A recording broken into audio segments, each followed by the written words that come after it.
Oh,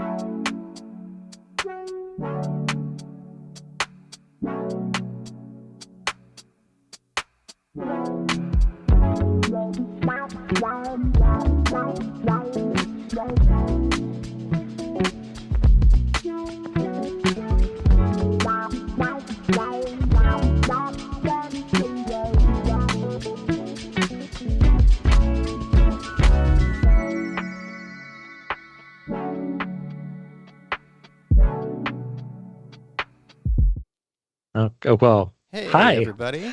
Welcome to a surprise episode of VFX and Chill with Boo. me, Hashi, and my good friend Michael right here. Hashi is running the live stream. Live scream, which means that we probably will spend the first half hour trying to figure this out. Yeah, we need to know, first of all, can you hear us? I know you can see us. I know, just make sure that you can all hear us too. So let us know in the chat if hearing us is a thing that is happening. Excellent. Yes, if you happen to be watching this on, Action Movie Dad or Action Movie Kids or Maxon or the Maxon training team, I do encourage you to find this very same live streaming on the VFX and Chill channel. It's a fun way to get to, be in the main chat, be around all of us. The reason I'm speaking a little weird is because I'm hearing myself echo like a moment later. And my mic seems a little bit low as well. I'll try to fix that up. Michael, how is your Halloween going? Well, it's quite fun. Our 5-year-old wants to be a scary clown for Halloween, so my spouse has been teasing out this costume wig to make it nice and poofy, and he's gonna get like red and put like a fake blood on him. He's very excited, and our 6-year-old wants to be a glow-in-the-dark skeleton. So we've got that costume is already ready to go. So it's all very exciting.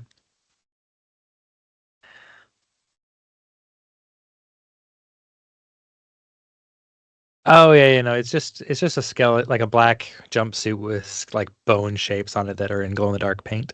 Excellent.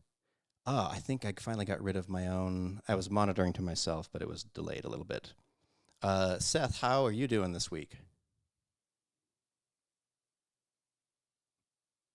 I think Seth in pixel form cannot speak. It's actually because our good friend Seth Worley is just out being a famous person, schmoozing with the top elites of Hollywood. Now I'm muted. Oh, it says you're muted. Yeah. But yeah, so as Hashi was saying, after he got himself muted. Oh, now it says you're back. Wait, anyway, I'm back. As Hashi was saying, if you missed it, Seth is not here, so we weren't going to have a stream, and then we were like, you know what, we can do things for ourselves. We can do things. So I totally thought I could do things. I opened up OBS, which I hadn't been doing in quite a while. Do confirm if you can hear me now, because I think that I'm back. Can you hear Hashi? Is he back? Let us know. Lovely. Oh, he's excellent. I was testing one of the things that I thought would mute it to me, my feedback to me, but it was muting it to the stream. Anyway, we figured we could totally manage a live stream. How hard could it be? And if you happen to see our, we have a very in-depth breakdown of our OBS setup in case you are a live streamer yourself and want to see how I'm very low. It says, let's see. Let me turn myself up there, and I can saddle right up to my mic a little bit more. And maybe I can, let's see. I'm trying to increase my volume a little bit. Please do let me know if I do legit get any louder. I'll try to saddle right up and watch my levels. They look good to me, but I don't know how. So long as we can be heard, I think we're good. Because we have a lot of important stuff to say, mostly which is well, no. I mean, I do we both have some fun stuff to talk about today. It is the spooky season, so I am planning to do ghosty effects Ooh, stuff. nice. Yeah, I know I've done some ghost stuff before in previous spooky episodes, but I just figured out a new, better way to do something. So here's my plan. Okay. I'm going to do some ghost effects in After Effects and some ghost effects in Cinema 4D. Ooh, I love And that.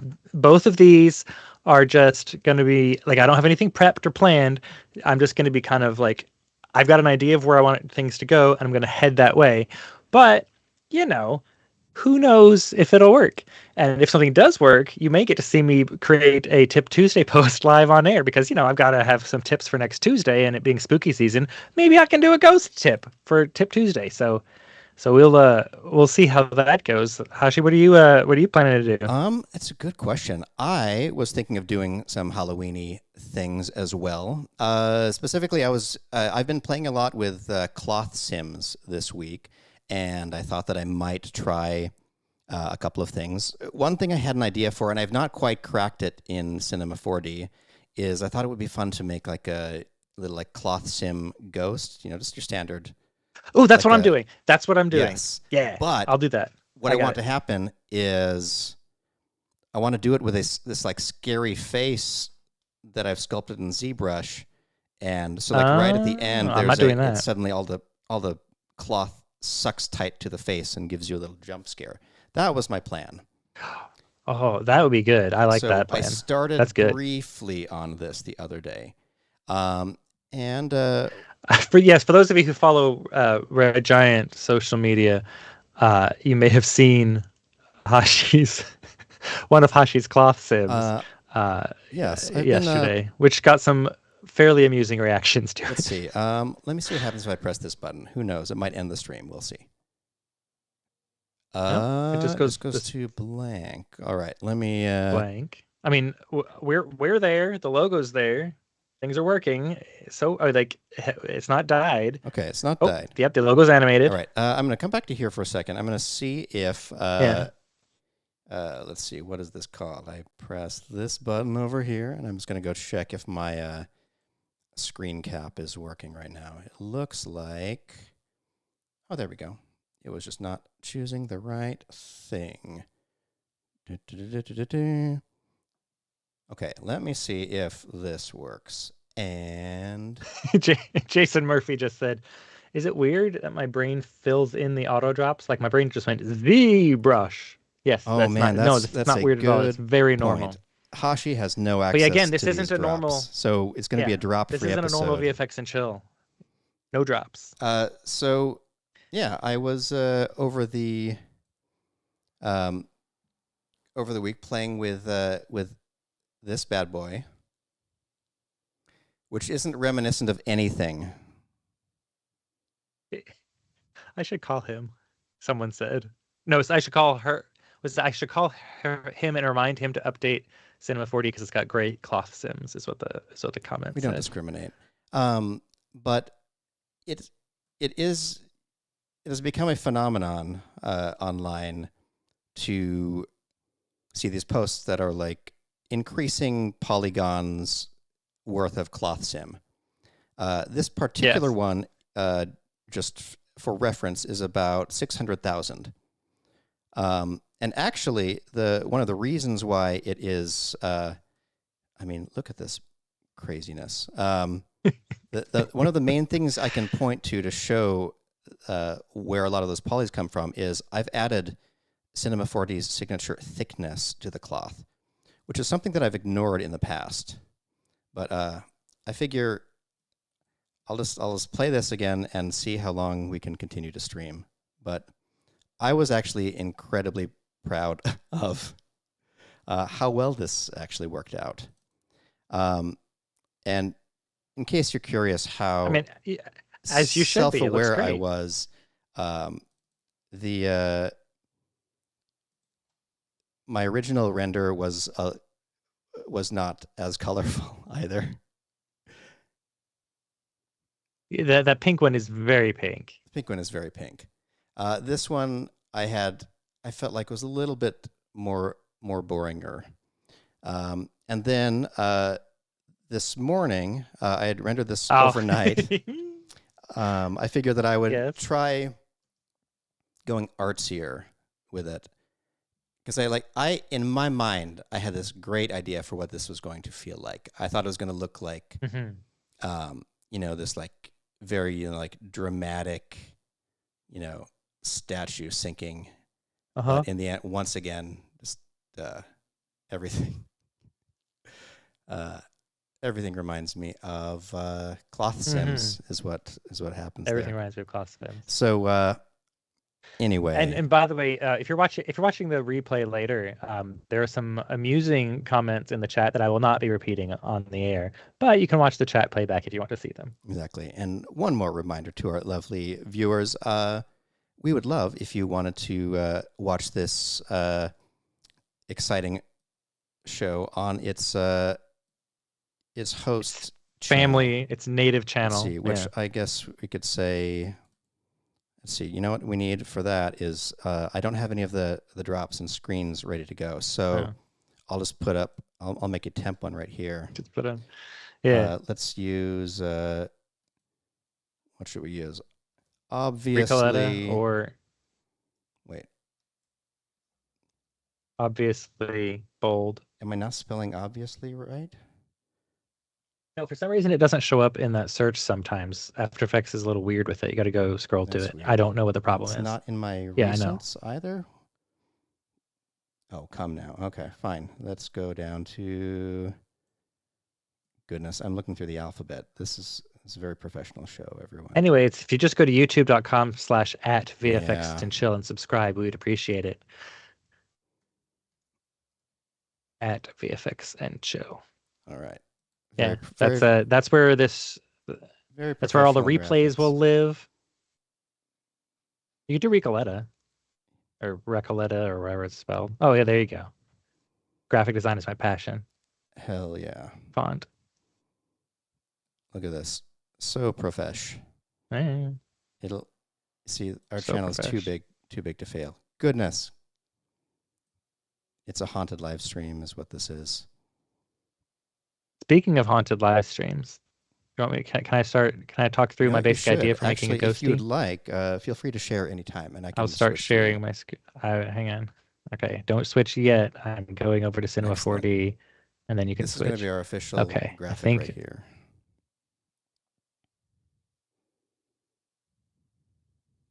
I'm going to put this window so it's not in the way. Okay, put it there.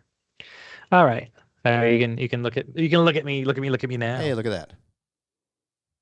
Yeah. What do you know? It's the interface of Cinema 4D. Oh, Enya Wedblack wants to know, what are both of our Instagrams? I am The Great Zalam.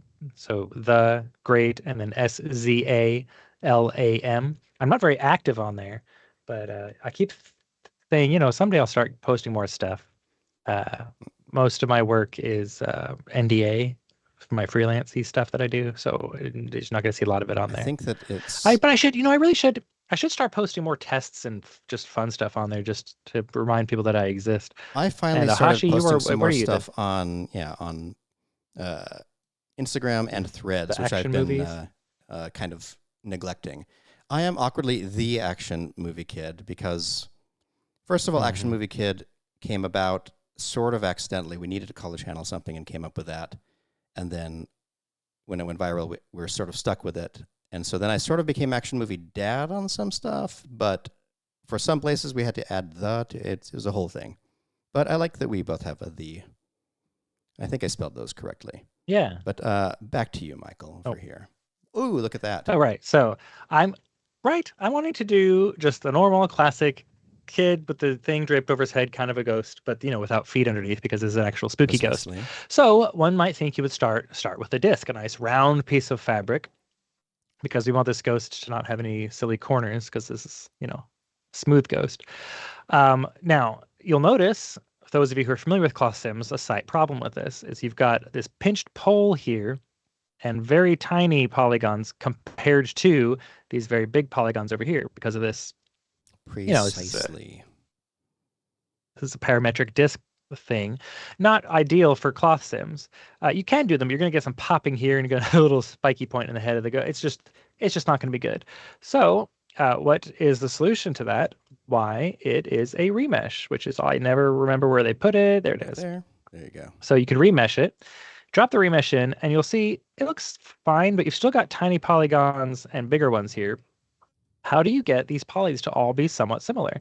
Well, if you tick this symmetric on Xbox, huzzah! Now that it wants to make it symmetrical across the x-axis, you end up with nice, smooth, like generally the same size polygons throughout. I Like that's love just that. an amazing tip right there, right? It works so And good. check it out. I'm going to switch I to just my screen discovered for a that the other day. second. When I was doing this pinball sim, exact same thing. You realize right away that without a remesh, you get very bizarre shapes for sure, and lots of folds in places where you wouldn't want the folds to be. And so I went with the exact same type of breakdown that you did as well, remeshing this so it had more square particles like that. Anyway, remesh your mesh. Whoops. Oh, what have I done? Yeah, and There we go. that little make things symmetrical box does a pretty good job if you do it on one of the axes. Apparently, it doesn't like doing it in both. But I do want some more geometry than I've got there for a cloth sim, so I can crank this up to maybe 500 mesh density. It's a very handy slider here in the remesher that you can just add more or remove if you wanted to go have fewer If you've polygons. ever used the Like polygon it's so reducer good. tool, basically remesh is the new way you want to do it because look at those beautiful lines. It's nothing like Yeah, the like like it's correct. the polygon reduction really triangulates the points and averages them, and so you end up with a lot of new polys. So This works way this is better. really cool. Yeah. All right, And look, we've preserved the nice round edge. I do want to point out also that I've made this about 6 foot in diameter or in radius, I mean. So our ghost is about normal human male height. I mean, I'm taller than this ghost, so you'd definitely see my feeties below this one, but it's fine. And we should probably have a head to put on it, and we'll make this head, I don't know, 6 inches in radius. That's a fairly big head, but it's fine. Now, again, because we're doing Sims, I don't want this weird pinchy bit here, so I'm going to change this to an icosahedron, but we don't oh, look need. at that nice I mean, yeah, like distribution now. right? All the same size exactly. It's great. And then, because we're going to be simming this, I'm going to put this below it. This is going to be our little driver for how the head moves. And I should probably put a vibrate tag on here to get it moving around. La, la, la, la, la, la, animation tags, vibrate tag. And we'll just able to position. We'll start it at 0, just the beginning, so everything kind of for sure is sitting there, and just That's make my one sure that beef. this I'm going thing to point it behaves out for itself. the record is that I want I want the vibrate tag to have an enable or not, and when you've unchecked it, it's preserving the original. I'm making a note. Yes, it's a good note to have. So, for them. So I've got my thing. I'm gonna start there, then I'm gonna go up to, I don't know, a second in, and we'll start it moving. So we'll make our frequency a little lower because we want it to kind of be more of a spooky movement. And I'm just guessing at these values here. We'll come back to these here in a bit once we get the cloth actually moving on it. Oh, I forgot to hit. Forgot to say make the keyframe there. What a silly goose. Whoops. Make the I do keyframe. All something right, there that we go. gives one of our good friends and trainers, Darren Frankovitz, who's in the chat right now. I keep my auto key enabled the entire time I work. How dare you? It's so fun. How It's so fun. Live dare dangerously is what I Don't say. do that. Oh, never do that. Okay, here. We'll see how this works once we start animating. Once you start ghosting, I mean. So we've got that the sphere. Let's make this a collider. Simulation tags, collider. And I'm going to say make it pretty sticky because I want the cloth to, stick to the top of it. And we'll hide it because we don't need to see it at all. And then on our remesh, we'll say simulation tag, cloth. I can't see. Got this bright light in my face. And you know what? I'm going to say, since this is ghosty, I probably want it to have much less mass, so it'll be more floaty. But let's just see how that looks when I hit, hang on, when I hit play. There we go. Oops, not Nailed sticky it. enough. It's falling right off. I mean, it's close. Let's grab a little, Let's make grab a little this little more friction there. stickiness. I'm just putting stickiness up on the cloth and seeing See, that I it should always do worry it. that the stickiness like will We'll make it stick to itself. Yeah. yeah. Like I Put feel the like you friction can up make then. the collider object have like high friction and some stick. See, it's But still, see, it still wants to slide off. You know what I could do? Instead of messing with the I know stickiness what you could mess, do. what could I do? You could add a cloth belt Could add a cloth or a belt, connector. but I was gonna try that. I want to see if that works. Can I Do add? it. I think that Do kind of it. connector. I That's the love thing I this. want. I'm lost in what you're doing. This is very fun. There's a way to make. Okay, so I don't want this kind of connector. I just Oh, want just like right click a on it and cloth say connector. connector Yeah. under Simulation exactly. There you tags. go. Connector. There we go. And So then connector tag is a useful like it's so much faster to me than uh, like adding a cloth belt, adding selecting some points, pressing connect.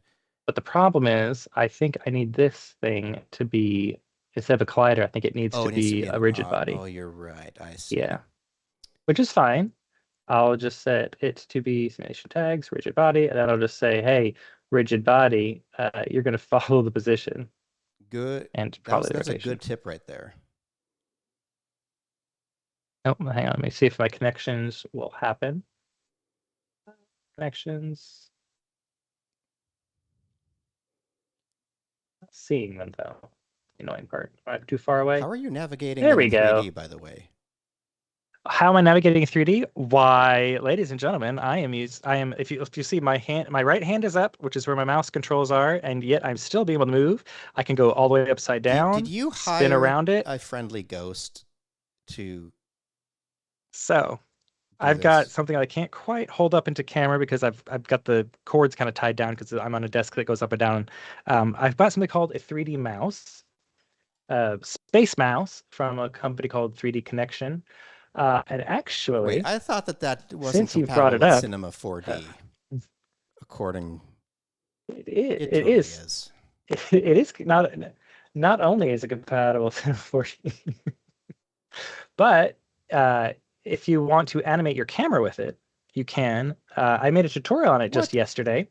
So if you go to the link that is in the chat, you'll come to my very quick little tutorial on how to animate a camera using a space mouse in Cinema 4D. It's a sneaky little cheat because basically, well, anyway, watch the tutorial when the stream's over. You'll get it. But anyway, we got our connections going, so things should be good to go now.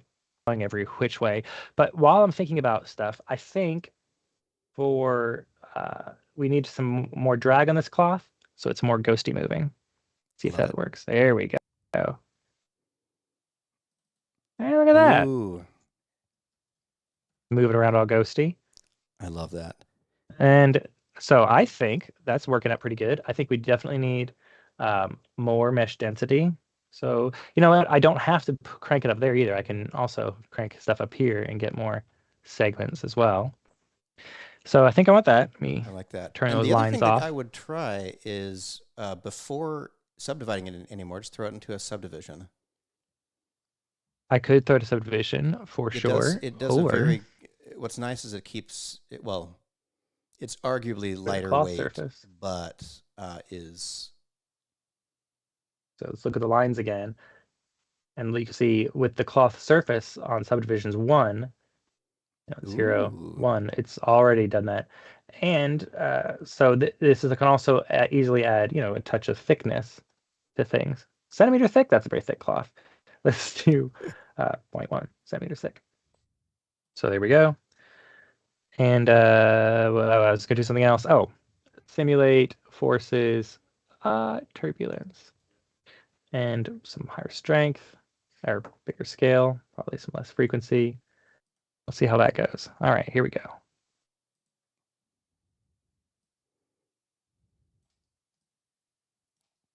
Look at that. It's so Got our pretty. little ghosty movements. Could probably make that move a little I love faster, it. Is but there what is yeah, that? there you What go. is your cloth stretchiness, or is it the stickiness that's making it do that? Oh no! Someone Michael Palak, someone I popped the have a ghost. Wacom Intuos 3 correct, a Wacom Intuos 3, and a Space Mouse. So I have my Wacom, which I'm also using as a mouse. I've got both the mouse part and the pen part. So I'm using my mouse on my right side, my Space Mouse on the left side. So my hand's usually on the keyboard for keyboard shortcuts. I wish you could see what I'm doing. My left hand's usually on the keyboard for keyboard shortcuts and all the commands and stuff. But then when I need to move around, I just, without looking, grab my Space Mouse because it's right here. You could see it at the corner of your eye because it got a little blue LED on it that helps. But I just muscle memory, I know where it's at, so I can just reach over, grab it, move to be wherever I need to be. I mean, I can't talk enough about how much I love this. I get all pissy pants if I have to work in 3D without it. Because having to do the alt navigation or 1, 2, 3 navigation, drag your mouse around is fine for a lot of things. But if you're modeling and you need to get upside down and then you want to turn like this way, for example, that's super hard to do with regular navigation in any 3D app. And the Space Mouse makes it a breeze to do that kind of thing. I love Let me it. show you more clearly what upside down is. Seeing like that. No. Yeah. Yeah, I Like mean, I can go upside down, and then while I'm upside down, I can then very easily orbit. Like you can do, so good. it's Highly so great. recommend. Yeah, you've never been a fan of the alt right, alt you know, alt mouse navigation Also, also true. situation. I over here am right now working with. It came to my attention that our own Ian Robinson, IR Sculpts, made a pumpkin. I don't know if it was on a live stream recently or what, but It I was. heard It that was. Michael had Eh, this. It did not have textures. Is that correct? Correct. There are no textures on it. Excellent. It's So just he sculpted it in ZBrush for iPad. look at that, sculpted on an iPad. I love it. And a nice and look at this mesh. It's an insane mesh. Though what I'm going to do with it is I'm going to reduce that mesh to something more like game model level. And I kind of want to paint this up and make it into something. So the thing is, when this came in, it doesn't have textures as we'd mentioned. And so there's also, if you'll notice over here in the object menu, no UV tag to it. So what I ended up doing for this pumpkin here is I went into the UV edit for the pumpkin and used the set UV from projection using a spherical mode, which I actually like because ZBrush is probably Z-remeshing this multiple times throughout. The lines of this are pretty good. So I get kind of this nice up and down texture here. But what I'm going to try is something that I've done before, but I don't exactly remember how to do. But I'm going over to the Paint tab for this. And my goal is to, if you click on the Paint tab and then you go to a material like the pumpkin here. Let me go back to just a nice object view. I might have reduced the polys too many times a little bit, but whatever. Oh, sorry. Hang on for a quick second. Yes. Sorry, linear drift. It's the icosahedron is the type of sphere I was using. Although hexahedron also wouldn't be a bad choice. Also, for those of you who are interested in downloading this pumpkin, you can watch Ian sculpt it and download a free project file of this pumpkin sculpt at the link that's in this bio Love it. on the Maxon Training Team YouTube channel. Oh man, I should make this one available afterward. Though notice that I've already significantly reduced its quality from what Ian sent us. That's because I wanted to try some random stuff with it. So I've clicked on my Paint tab here, and then I'm selecting the pumpkin layer right here, and then I'm going to right-click and say Enable 3D Paint, which should then allow me to, I don't remember if I need to say, go into here and say Add a new layer, or if that's all I need to do. Pumpkin, Objects, Pumpkin Mesh. Let's see, what have I done? I think Material Channel, I somehow need to add a new layer. Not add to new layer. Nuts. Can I say color? There we go. I think I've added an additional layer now. And I'm going to go, whoops, back to this view. And now can I paint on it? Yes, I can paint on it. Hooray. So what I'm going to do is I'm going to paint up a texture of sorts on this, and then I'm going to export that texture and then try to mess with it in Photoshop to make it more realistic. Michael, I can share back to you if you are still doing things. Just let me know when you want to I am still doing switch. things. Yeah, go ahead. I am ready to go. Whoa. So right now, what I'm doing, I've got a person here that I'm keying out using Primat Keyer. I'm going to make a ghosty person. And I like to point out that we are keying the background uh, and not this green apple, which is quite nice. What? But I Incredible think that control. there, but I don't know how well you can see this on the stream, but there are some pixels here that are not quite getting keyed out all the way. And if I here's a nice little pro tip for After Effects. You can crank up this little exposure thing here. You can go up or down. And what it does is it cranks up the exposure for what's showing here in your composition panel, but it's not an effect. It won't have anything to do with your render. It's just so you can troubleshoot what you're looking at. And if you've got some stuff that's been, that's on transparent, so it's barely visible on black, but you crank it way up, it suddenly becomes very visible, which is a very handy way to troubleshoot your keying. And so I'm going to adjust my black point on my mat to make all those little points go away. Just a nice little tweak there. And then you click right there to go back to your regular view. And you've got it. It's a much cleaner key. And so I'll go back to my thing. Hey, I've got some ghosty stuff going on. Now, I'm using Universe Ecto. I just applied this at pure defaults. Look at that. Some people have asked, hey, what's the difference between, like, why would I use Universe Ecto when I've got Saber from Video Copilot? And I'll have you notice that I do not have any masks on this layer here. Saber, which is free and a great tool from Video Copilot if you're wanting to make lightsabers, has to have a mask or a text layer, which has built-in masks, to work. And Ecto works on the alpha channel, so you don't need to like auto trace your image or anything. It just works on something that you've keyed, which is great. So I'm gonna take this person who is very angry at this apple for some reason, and Echo has already given me nice warbly. Right, he's so angry. This is one of the fun things about stock footage sites. I didn't know I wanted someone angry at an apple, but I've got one. There you go. My very favorite thing on stock sites is every now and then you'll find, like, at least with, Artlist, or is it ArtGrid? Artlist. You can navigate to the shoot to see like all the different related things. Yeah. And sometimes it's someone who's like filmed a whole action scene with like characters and some storyline, like a jailbreak or something. And I love the idea. I wonder if they are distinctly shot for stock purposes, or like someone's short film didn't work out and they were like, you know what? At least I have all these great shots of someone trying to like fiddle with the keys in a jailbreak. Right. So, so this is I think this is from Artlist actually. Forest might be too. Anyway, I think the Forest and the guy are both Artlist. But anyway, I just wanted a ghost in kind of floating in the woods. Oh, anyway, like I spoke of a plugin that can you easily use to change titles for episodic work. No, not a plugin. That is just Essential Graphics, which is a built-in feature of After Effects. I will. I might show Essential Graphics and Essential Properties later. All right, we'll put that in the notes for maybe later.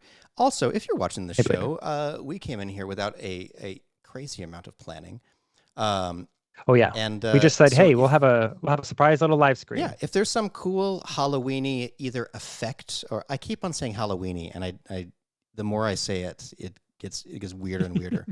But if there's some cool effect from a movie that you like, especially something inspired by a spooky movie, feel free to drop it in the chat. If you're like, how do they do this in that movie? And Michael and I would be happy to try to explain. And if you poke me just right, I'll get off on a tangent and start trying to recreate something that doesn't normally fit into a live stream, just because I'm insane.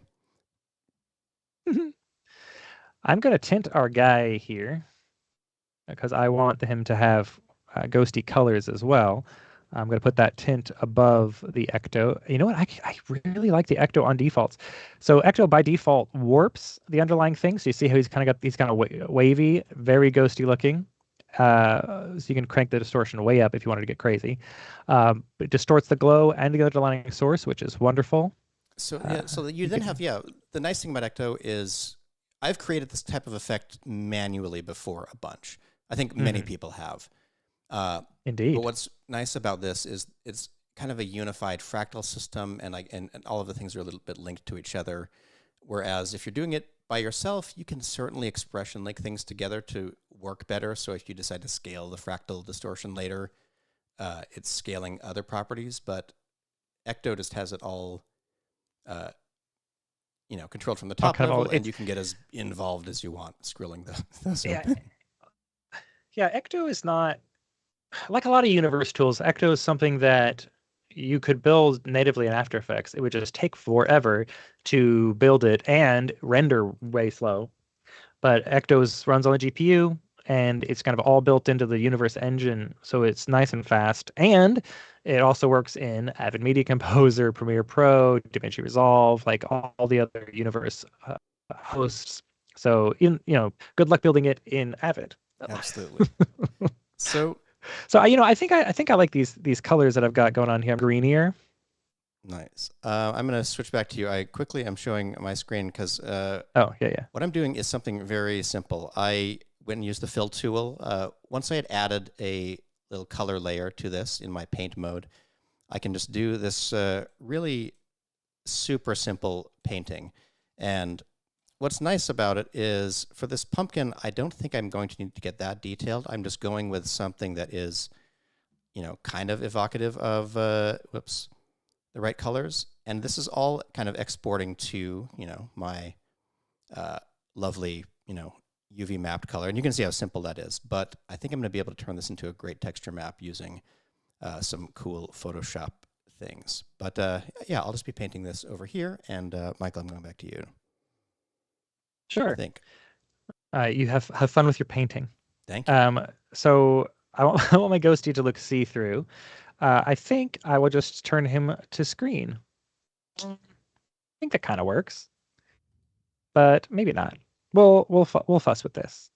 We'll fuss with that later. So, I have an Ooh, idea. actually, you know what? This You is know going to look what? weird for just a I've second, got, everyone. what are you doing? There we go. You I'm getting going to make crazy this over there? like one of those weird social posts where where someone's doing some weird activity in the corner. So yeah, I'm just making it so we can see what you're doing, Michael, but just in case people have, a low attention span, they can just watch me paint up this pumpkin. Watch you paint.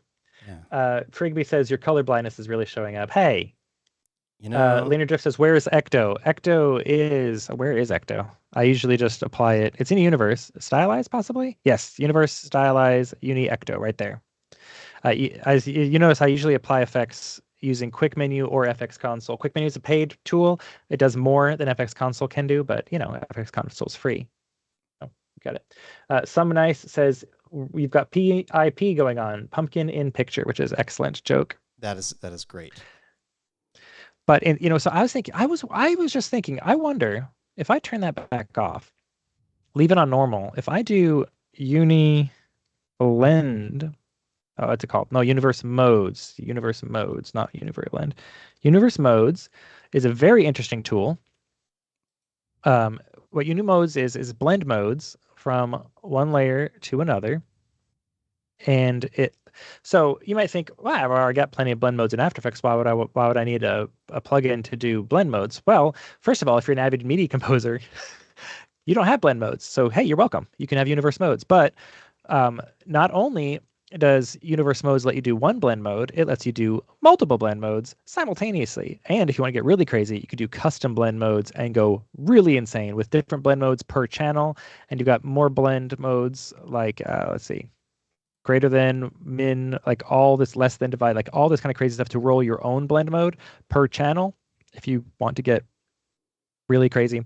I am going to blend with screen and multiply simultaneously, and I mix them together.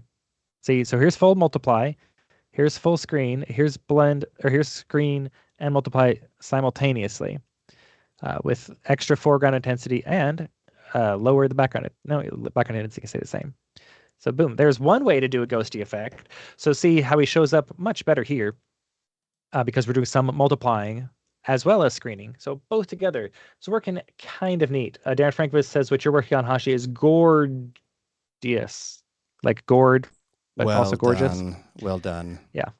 Keep them coming, Now the everybody. the problem with universe mode is that it has now taken things over. It takes this pixel information and puts it in here. So I couldn't affect him anymore separately from the background unless I did all, I had to do everything before the universe modes effect. But, it's a way to get this effect done. Universe modes is really, really powerful and really cool for stuff like great, crazy music video effects as well. But I am going to try something else. I'm going to put this back to screen. I wonder if well, first of all, this should be in the woods at night. So if I just darken this background, he'll show up better there anyway. But first of all, Michael, it is always a treat to I'm me going whenever to, you say, "I wonder if," and then you hold up a little pinky finger to be cheeky about I'm it. going to go to make things simple, show everyone Supercomp. And now Supercomp automatically recognizes this as an additive layer over top of this normal layer. So there are different sets of layers. And I wonder if I were to heat blur the background behind it, if that would make it pop up better or worse. Just curious. I don't know if it. Oh, my Wacom tablet does not want to work on there. Let's see. Let's try adding texture 20. No, probably not that. Blur of like 80. I mean, it makes the ghosty show up more. It blurs the background behind him, which I think is a great way to. I need to talk to him about that not working. Someone make a note for me to tell the Supercomp people that Wacom pens dragging on that won't work. Let me grab my mouse part. The mouse works just fine. But anyway, so there you go. Now you're like seeing through the ghost, and that lets you get some nice. Yeah, that works. Nice. Oh, And by the way, I'm very aware that I'm colorblind, but it's whoops, I might have lost Michael from the call. Hopefully, let me see if I can get Michael back here in just a second. Let's see. This is saying something went wrong. So Michael might be frozen for a second there. I am going to. I cannot tell if it's on Michael's end or my end. I'm going to blame Skype. All right, so it's just Hashi here for a second. I'm going to try restarting my exciting Skype. It's weird. We had found after browsing all of the different types of ways to get connected for these live streams, it really turned out that Skype actually had the lowest latency on screen sharing of everything, which surprised me too. But I just wanted to let everybody know why we're going with that. I'm going to try to restart it on my end and see if I can get that call going again. But hopefully everyone can still see my exciting struggles. Let's see here. And let's see. I'll see if Michael can join again. Hopefully we'll get him back in just a little bit. But in the meantime, I think here comes Michael. Welcome back, Michael. Hey, you're back. Let me double check if I need to do anything to make your video start updating right here. Let's see. If I come back to here, you're still frozen. So I'm going to go back to this screen and just do a little bit of sorting out with your audio channel, your video channel. But in the meantime, you're welcome to speak as well. I think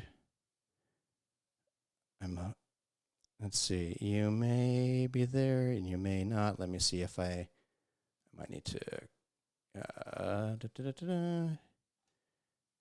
let's see, reconnect. Okay, that makes sense. Well, it doesn't make me happy, but it makes some sense. Let's see. What if I say this? Computer, active speaker, remote connection. Yeah, I'm just going to delete your source, and then I'm going to try to add you back in. Oh my gosh. Source name. Oh no. All right. We still have Ghost Michael here. I can hear Michael, but you all can't. So let me see what we could do here. Add. Let me see if I'm going to stop my little NDI setting, and then I'm going to try to restart it over here. Let me see if I can restart this over here. More audio video settings.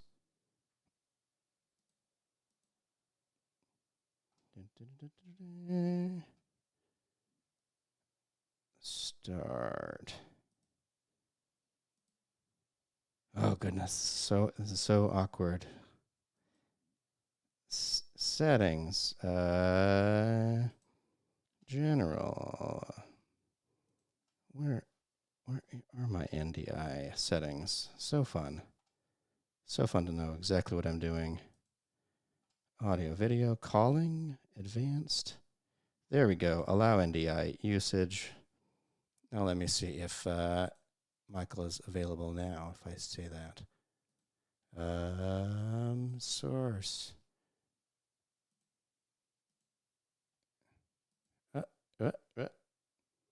Oh, I don't see you either. Sorry, everyone. So fun. What if I say, who is this?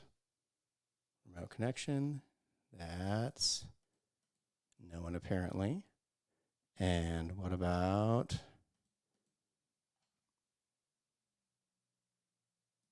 active speaker?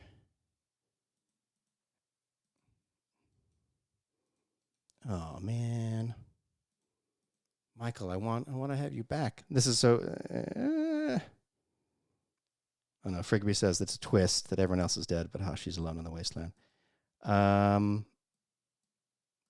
Weird. Let everyone. This is so fun because Michael's talking to me, but you all can't hear him. But I promise he is.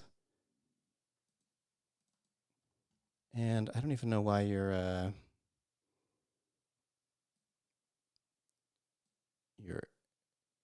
guest screen I can see, but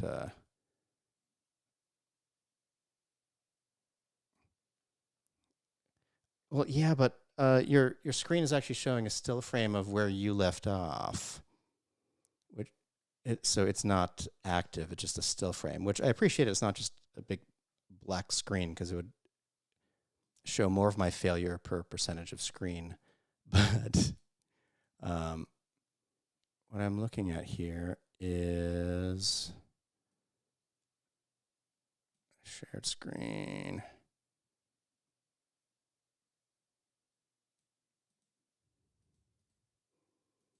Computer shared screen.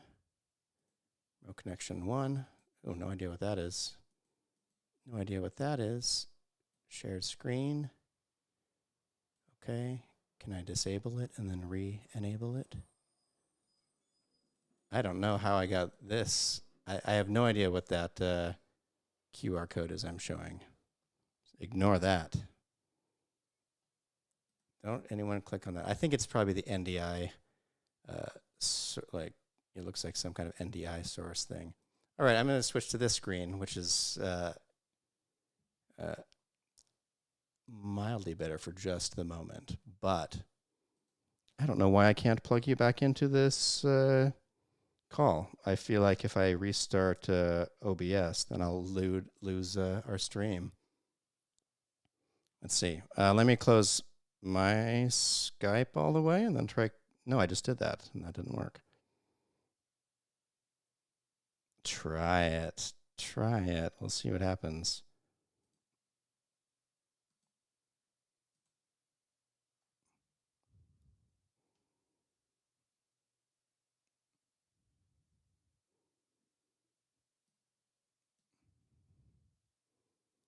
Let's see.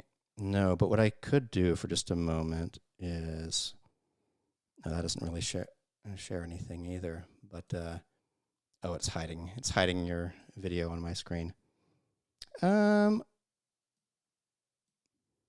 Goodness gracious.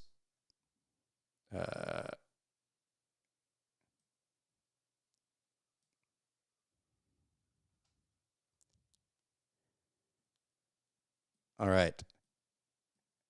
All right. I'm going to start, per Michael's suggestion, I'm going to start painting this pumpkin a little bit, and we'll see if we can solve this in a moment. All right. Fine. Okay.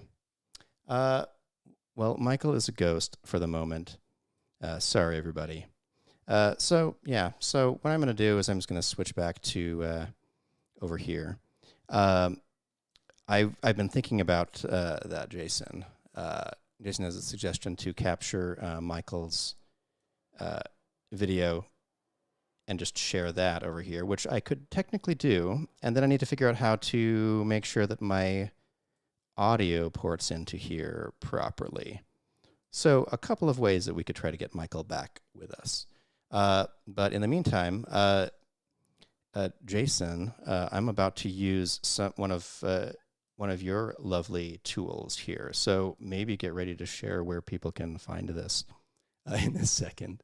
But as I've shown, what I'm doing here is I'm painting on top of this pumpkin. Not very good or anything like that, just so I could have some cool little materials like this.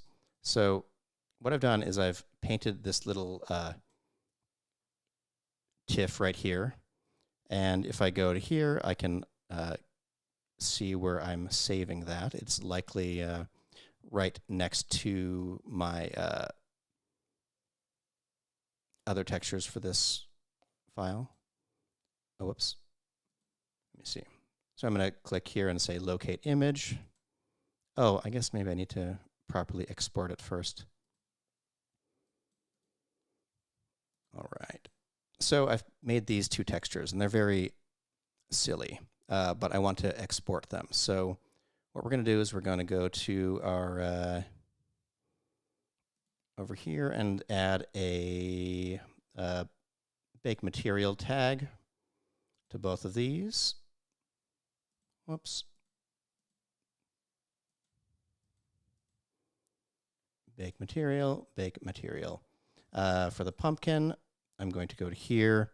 I painted on what I think is the color channel for it. And I feel like you might be able to do it from over here to, say, save texture as, maybe.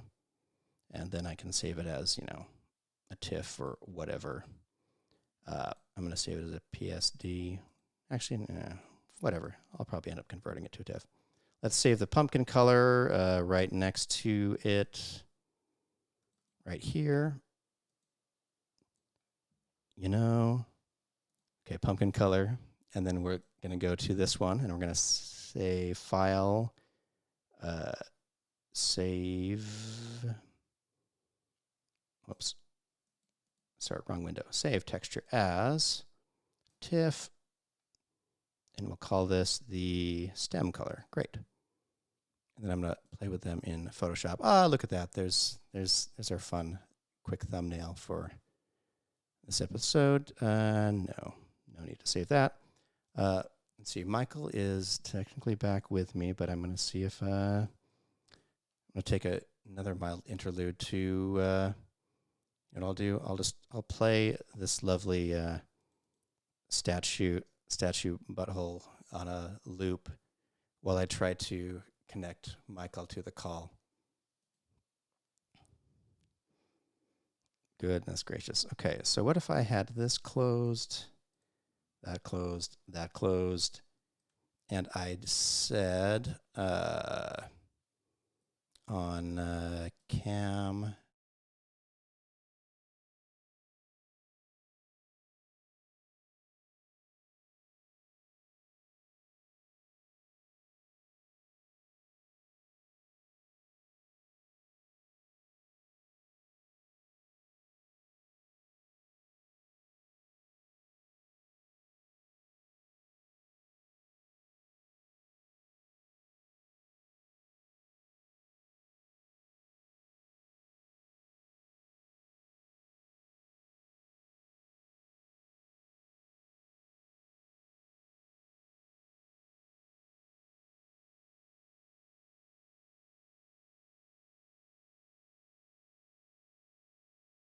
do this. Okay, now we can see a Michael.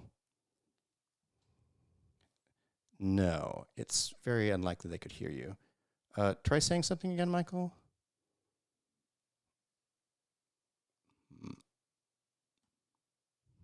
Okay, so that wasn't quite it.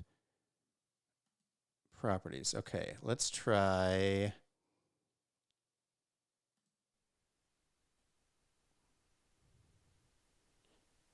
No, try sharing your screen.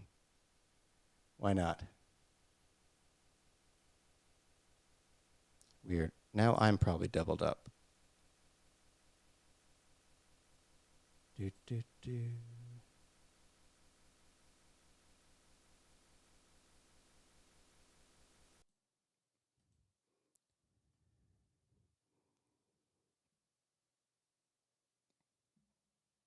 Okay. Oh, wait. Did you hear Michael for a second, people? Okay, so people heard Michael for a second. And yeah, that does. Let me see if I can excellent. So my let's see, how can I view Michael larger? Grid view. Okay, so if I do grid view here and then I went over to Michael's cam, then in theory I could do this. So now Michael's sort of there. Now you can see Michael. And then what I was hoping to do was, I think that if I go to my little voice metery thing, this could destroy everything or really hurt people's ears if I'm wrong. So we're going to see if I stereo input.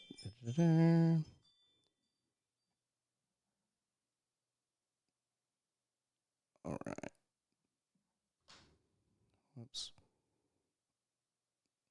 I'm just checking now to see if Sophia made it home. It's a crazy windy day.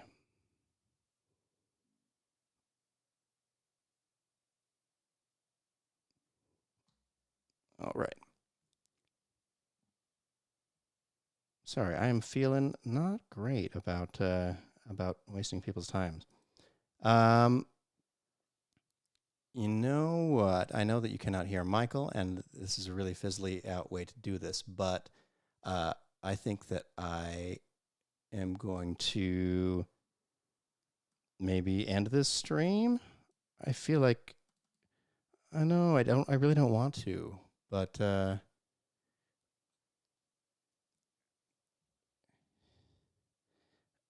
let me see if I can let people see it. What would I do? I would say, okay, here's what we'll try. We'll try going to share screen. And I'm going to go to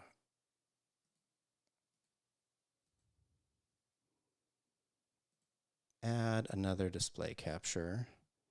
This is going to be a pretty lousy one.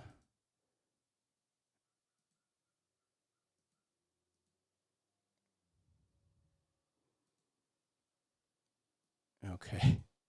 This is the jankiest solution. It's going to look very, very silly, but I'm trying, everyone. The quality is going to be pretty crap, unfortunately. Okay. Let's see if... okay, now I'm showing your screen and I'm showing you, but I haven't figured out how to make people hear you. Let me see if there's any possible way that I can do this. Let's try properties. Let's see if this is the test that. Let me see what happens if you talk, Michael.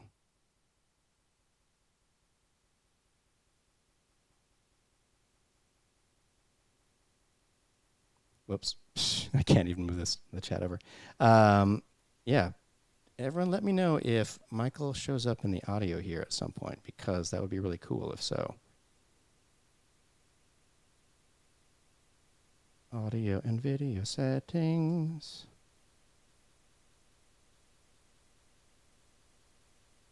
You know what? I can do that. We've done it before. That's true. Let me see if I can switch what this property is.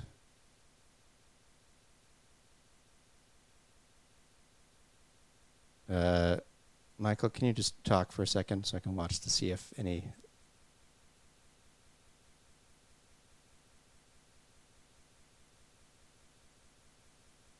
Two people if you buy a case.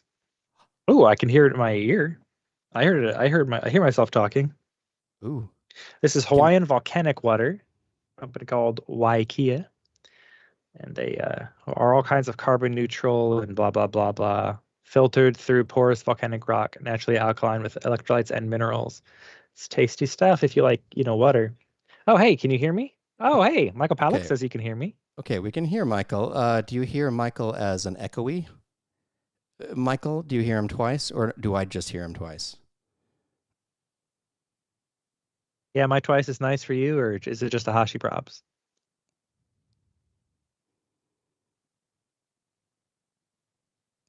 You sound fine. Sorry, Hashi, you can hear. Yay! Tentacles complete. All right. I've got to do the manual version of these right now. Tentacles complete. Perfect. Great. No echo. Awesome.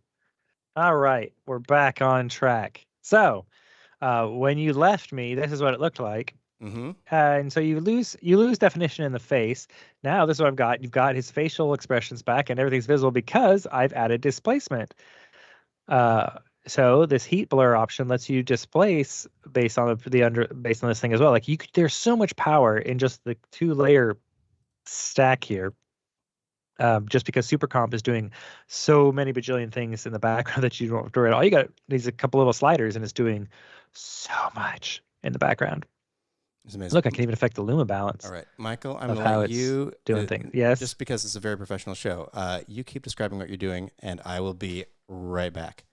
I need to make sure that everyone's home from school safe. Same. I'll be right back. All right. So anyway, here's what we've got going on.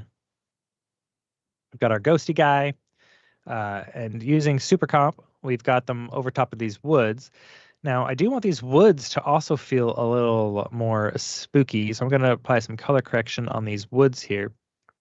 And let's just kind of make them spookier towards blue, more greeny blue, and probably take the white point down some, but we'll boost the midpoint up, kind of bring some of that detail back. Ooh, wrong button. Detail back in the trees. Now, so you realize, you see that the After Effects comp window doesn't update live while you're messing with the Supercomp things, but the Supercomp panel it does. So I can see what I'm doing over here. Darken up the sky a bit more. Brighten up this. Make that sky certainly bluer. And you got some spooky woods. Let's make it even misty, spooky woods. So there you go. There's that. We can turn that kind of down some back to handy little let's go back to the basics thing here. You can have it be none or as much as you want. And there we go. So now we've got our little spooky ghost floating in the woods here. I do think that this glow might be a little too hot. So let's go back to our Ecto effects. And you'll notice that Supercomp does work with all the effects being applied in After Effects. So I've got the tint and the Ecto and everything on this layer. Not universe modes, not curves. Get rid of those things. Don't need them.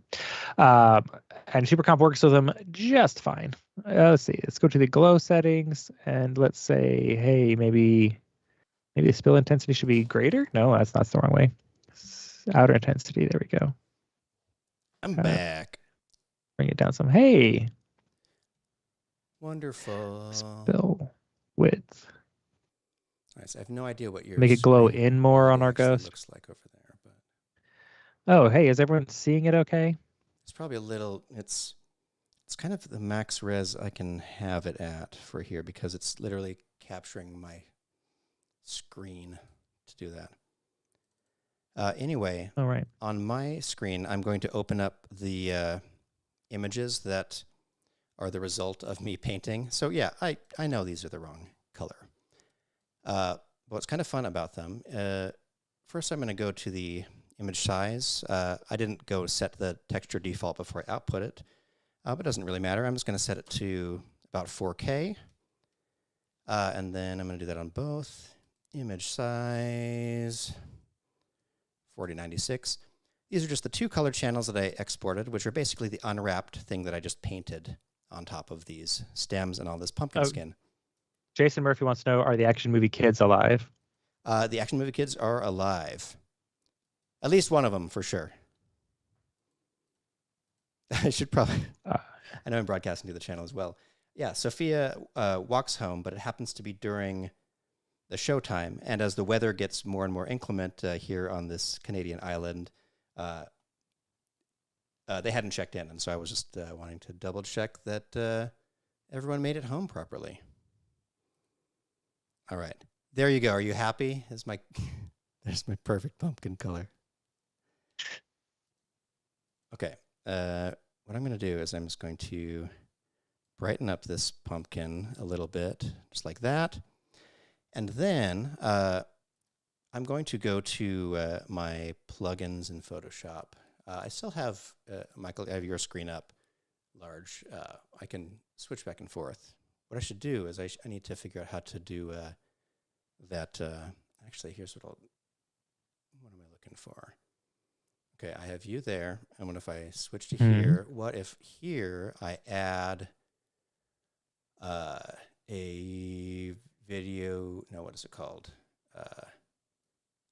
Hang on, while you worry about that, I'm going to sing this lyric from Michael Pawlak that just landed in the VFX and Chill chat. Action movie dads with the pumpkin kids better run faster than the magic bullet. Well done. Okay, you can see me actively try to make magic bullet. the Michael picture-in-picture. Here we go. Speaking of magic bullet, let's magic bullet things up. I'm going to use this shape layer as an adjustment layer, so I can just very quickly get an adjustment layer without cluttering up my solids panel or solids folder with a bunch of adjustment layers. You just hit this toggle adjustment layer thing here, and you've got an adjustment layer. I'm going to call this magic bullet looks, and I'm going to apply looks to it. And we'll get ourselves some spooky ghosty looks here. Let's see, we'll hit edit on magic bullet looks. And we'll go into our ghosty looks. Let's see here. Probably some colorista to do overall color grady stuff, some diffusion to make it feel more filmy. Halation, obviously. Renoiser for sure for that film grain. Then, do you want to make it look like it's on film? Let's do that. I'm going to turn the grain on the film effects off because I'm using Renoiser, which has a better grain control than these two things do. I'm going to hide my my shared screen is in front of all those handy widgets at the bottom there. What do we call them officially? Tools. The tool chain. Love it.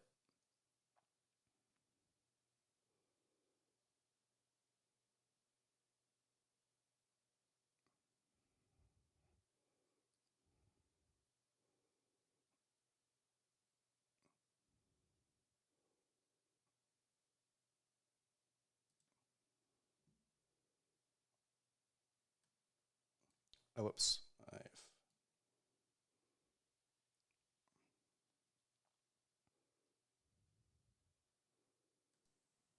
Just a little bit. Okay.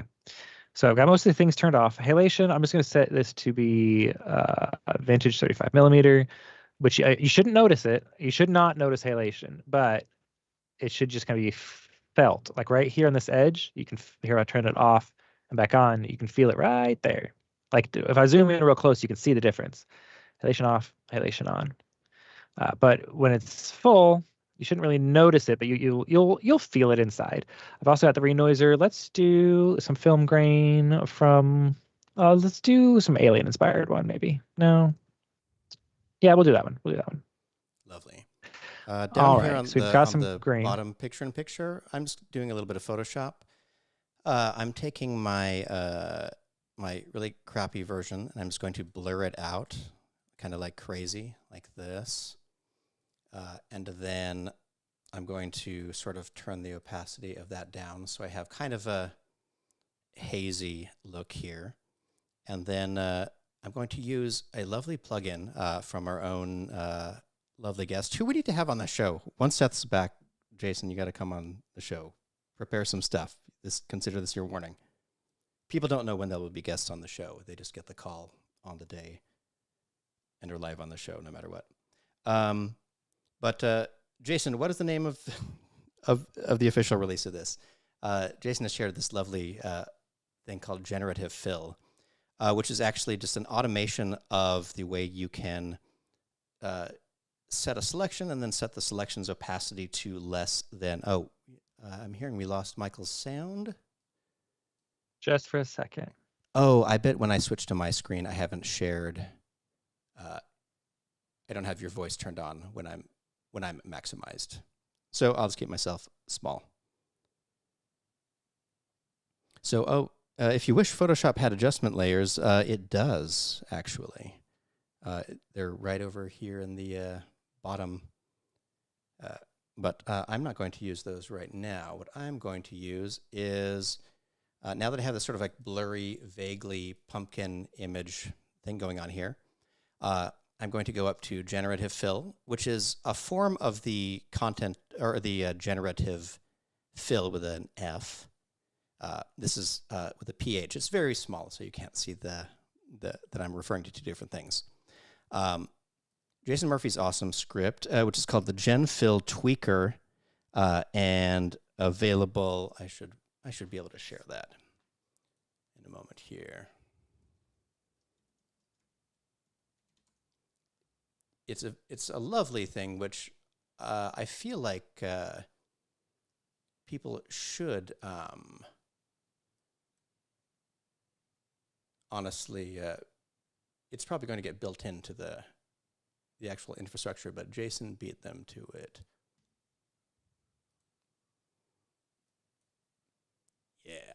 Oh, Paul says he wants adjustment layers for blurs and filters instead of pre-comping with smart objects. Yeah, that would be nice. That would be nice. There's a lot of things After Effects has that I wish Photoshop had, including the ability to edit your lens flare reasonably. Oh, yeah.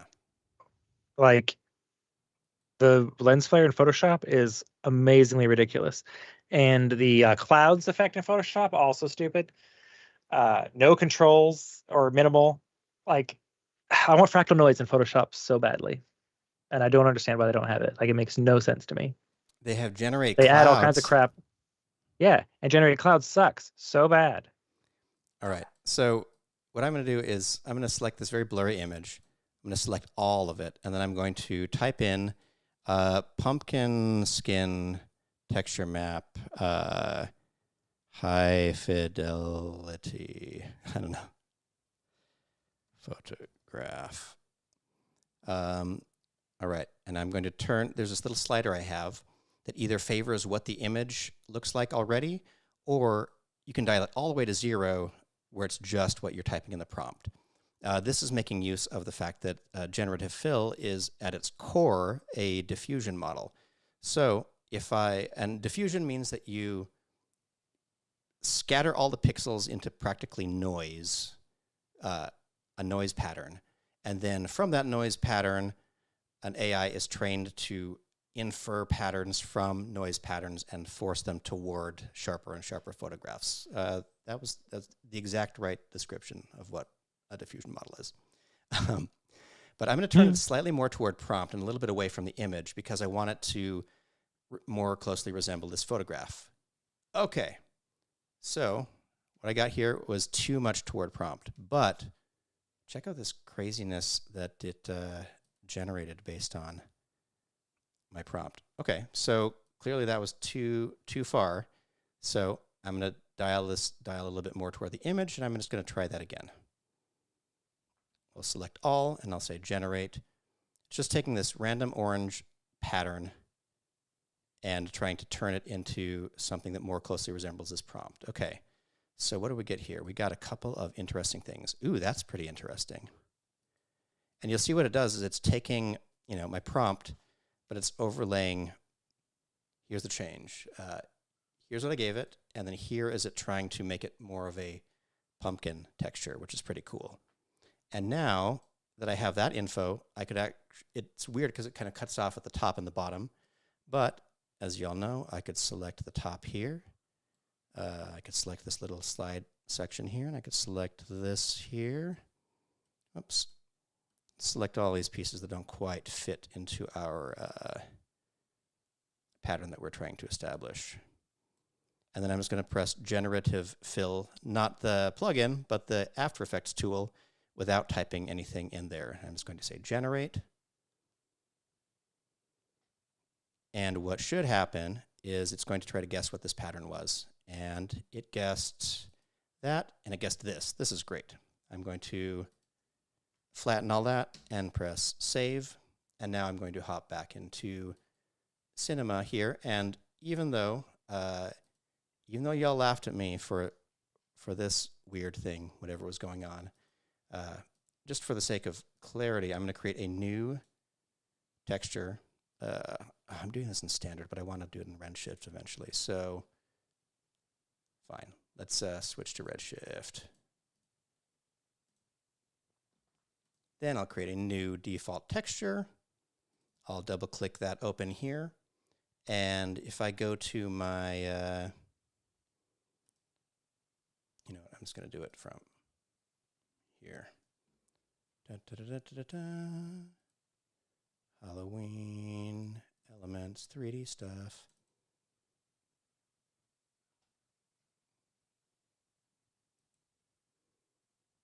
All right. I think that I just saved over top of the original one, right? So I'm just going to drag that TIFF in here, and I'm going to connect it to my color channel. And then I'm going to, I'm going to modify a few other things. I want the roughness back there. And then I'm going to apply Darren wants to see your window bigger. Fine. Frankly, so do I. Fine. Okay, let me make sure that I have Michael available in here then. Let me switch to Hashi here and... Boop, boop, a doop. All right, can people hear Michael? Hello, I am Michael, and I am a talker. All right, you go ahead and keep talking, and we'll wait for the response.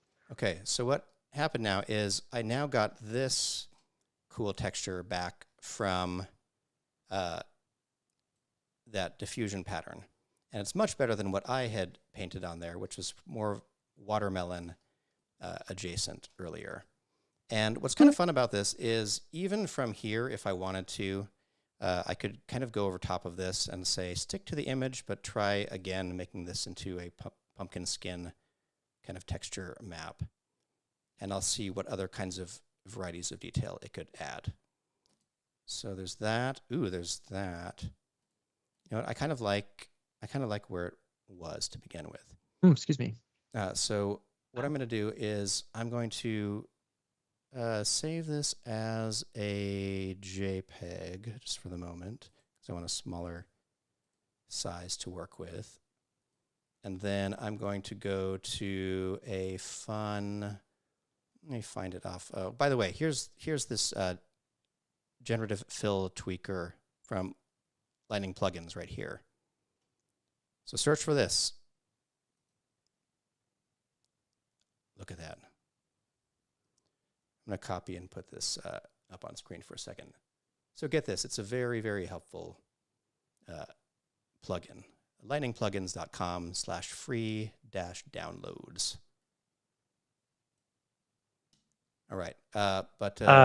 So you've got one in the chat saying hello idol on the Action Movie Kids YouTube from a name that I cannot pronounce. I'm so sorry. Wiklam. So I'm so sorry on that pronunciation.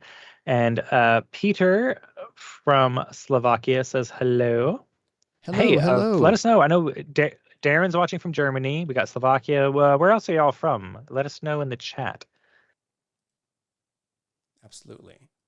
All right. So the next thing that I'm going to go to is this lovely page, cpetry.github.io. If you just search for normal map in Google, it's the first hit right here.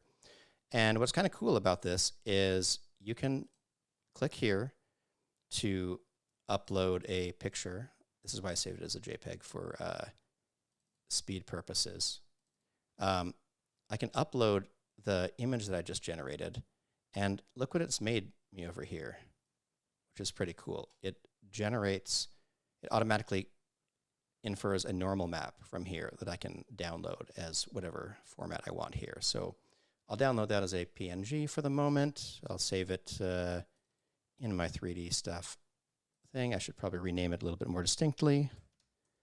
Pumpkin normal map, and then go back to Cinema over here, and then I'll pop open my Redshift material, and then I'll drag in that normal map that we just created, and I'm gonna map that to the bump map here. And let me see if I have it correct or if I have it inverted right now. I want my bump map, wherever that is.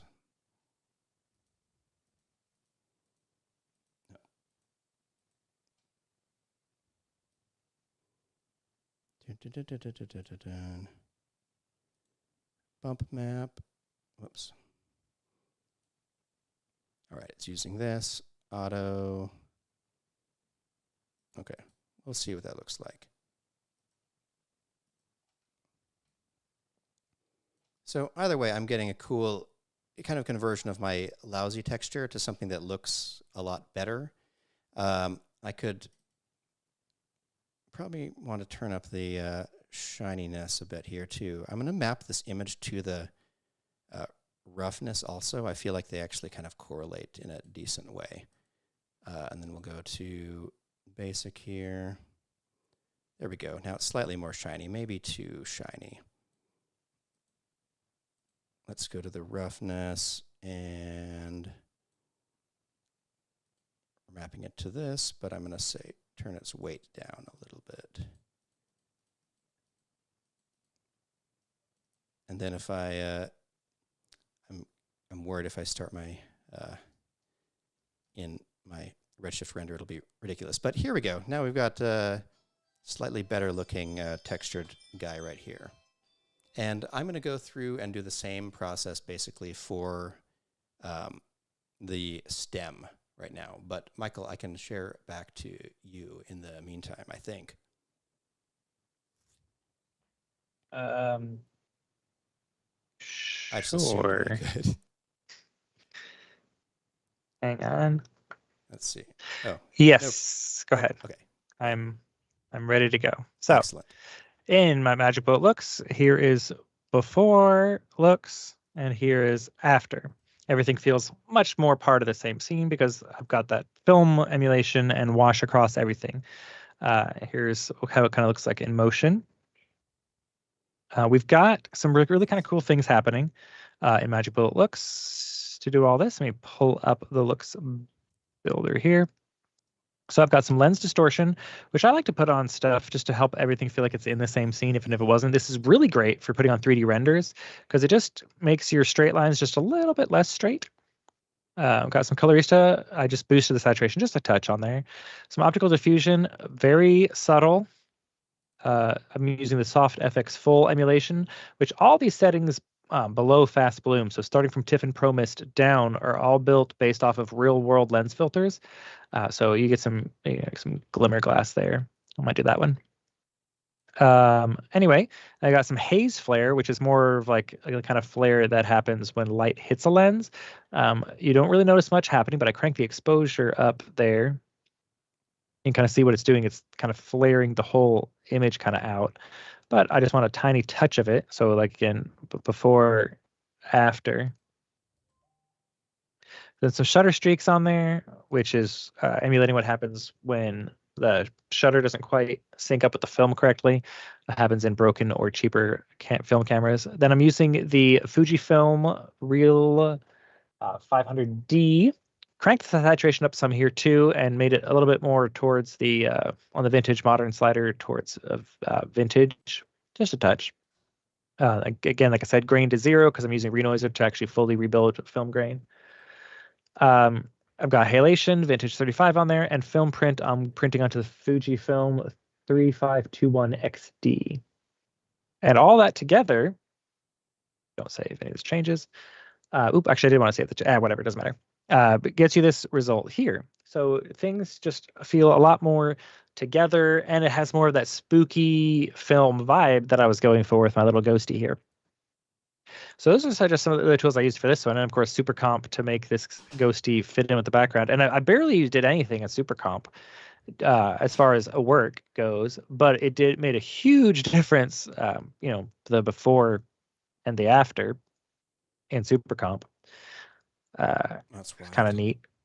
Yeah, I just did some color on the background, and then that heat blur on him, and it just makes like all the difference in the world on how this piece looks. Without me really like you watched me do it real time. Like it didn't take me long at all. Like a minute, a minute or two, maybe. Why is my After Effects interface blurry? Because Skype crashed and Hashi's having to do something very funky to get my screen across on the stream. That is true. So yeah, I'm literally capturing, instead of getting to directly port Michael's screen feed into the stream, I'm having to capture it from my monitor and send it forward to everyone. So over here, I just wanted to and here you go for better shot design. I'm moving his face over the dark tree. Oh, thank you. For better shot design there, so you can actually see his face more. We've talked about it lots. The whole additive character over a bright background, it just doesn't work. Right. I picked a bad forest. If I were a professional working on a film, I would have said, nope, background needs to be black for this kind of ghosty effect to work nicely, or dark at least. So there you go. Now you can actually see his expression. Oops. Perfect.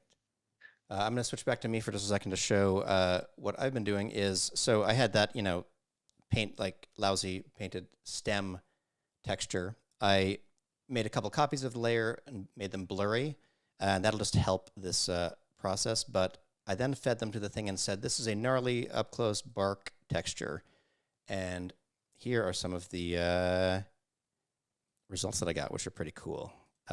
This one is pretty close to what I was hoping for. So I'm going to save a copy of this as a JPEG as well. Not always recommended to save all of your all of your textures as JPEGs unless you are chasing the the quality of stuff that we produce here on VFX and Chill. But I'm going to feed this bark texture also to the normal map maker and to save this bark's normal map. Bark, or I guess it's the stem. I know I said bark, but that was the thing that I thought the diffusion model would recognize a little bit better.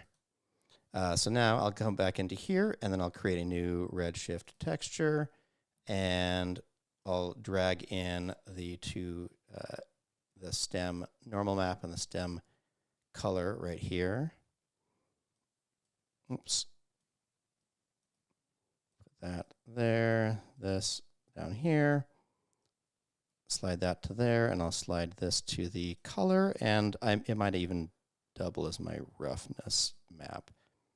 And if I do those two things, oops, I should probably go to the actual material too and just double check. I want the roughness to be, oops, higher.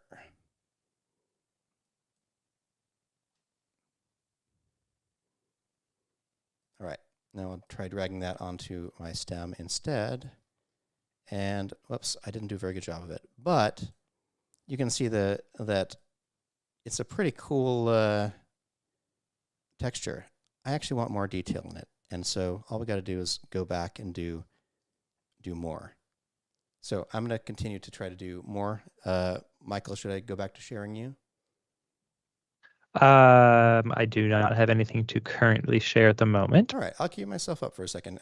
Here is what I was working with. obviously. And so I kind of got to this stage, which I like the look of, but it didn't feel like it has enough texture in it. So what I'm going to do is just boring actual Photoshop modifying.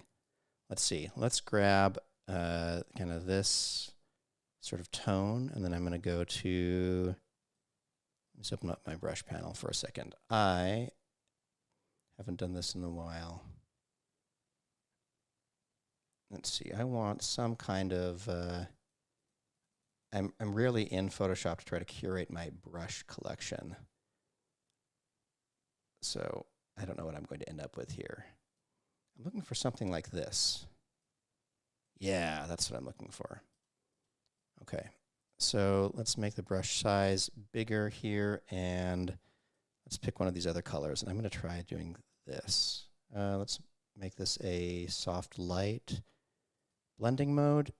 Let's make the opacity of the brush 53, and its blending mode also to screen, so it multiplies itself. And then I'll make its angle like this. Then I'm just going to go like that. Oh, that wasn't enough, I guess. Maybe I do want this to be. Okay, so I'm adding these weird extra lines here. And they look crappy, I know. And then I'm going to grab a dark color, and I'm just going to paint over those. Let's multiply. This is so bad. I just want to feed the thing a little bit more detail so it looks like something even cooler. So here's the diffuse model one. And if I turn up my layer with just a little bit of detail like that, I'm going to try going over it with the thing one more time. And I'm going to say texture of a bark stem plant. I don't know. And we'll follow the picture a little bit more closely this time. But this will make it slightly more organic than these nice fat marker lines are implying right now. So we'll see. Ooh, that's wild. That's wild. Okay, so I'm not getting enough detail out of this additional layer that I added. So let's go into here and turn up the contrast that was in it. Oops, we'll even use the legacy to go wild. I just want more stupid little details. Let's go to filter. Let's go to the pixelate. Let's pointillize this weird layer. There we go. I'm creating my own weird pre-diffused pattern. Okay, that didn't work at all. Michael, I swear I've done these things before in real life. But in real life? In real life, I've totally done this before. I just want more details, that's all. I know I could have painted this in Substance or something like that, but I just really wanted to show off this weird Substance would be good. And there's a thing. good Adobe Substance bundle if you don't have any of them. That would be a great thing you can grab off Maxon's site. Get all the Substance tools and all the Maxon tools in one handy dandy bundle, or you get the Substance tools and After Effects and all the Maxon tools. Like there's a couple good bundles out there for the grabs. Excellent. I'm going to use just what I use whenever I need to cut out my hair from something, which is the smudge brush with one of these type of brushes. Whenever when I try cutting my hair out from something, it doesn't look that good. I just do this at the edges, and it adds a lot of extra hairish detail. Oh, I do want to call out hello to Michael Pollack from Chicago, Mr. AE4D from Florida, Jason Murphy from Orlando, Florida, John Birmingham from Ireland, Dances for Peas watching from sunny Dallas, Texas, Judah VFX, hello in Philadelphia to you. Well, how did you? Some nice. What a rundown. Some nice says they're currently in a city that plays other cities in the movie, so I guess you're in Vancouver. And of course, yeah, so there's lots of fun folks from lots of fun places. I meant to say hi to y'all earlier when you called it out in the chat, and I just got distracted. Well, hi to y'all. You know what? I actually kind of like how just my smudge brush worked. I wonder what it'd look like in the thing. Okay, what if I then tried to do the same thing that I was talking about earlier on this really spread out pattern? And by the way, I know that it was pointed out earlier, but I am colorblind. Whoa!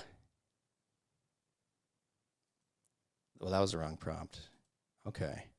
Interesting. I mean, you say wrong. Wow. Okay. You know what? I'm going to go back to bark texture.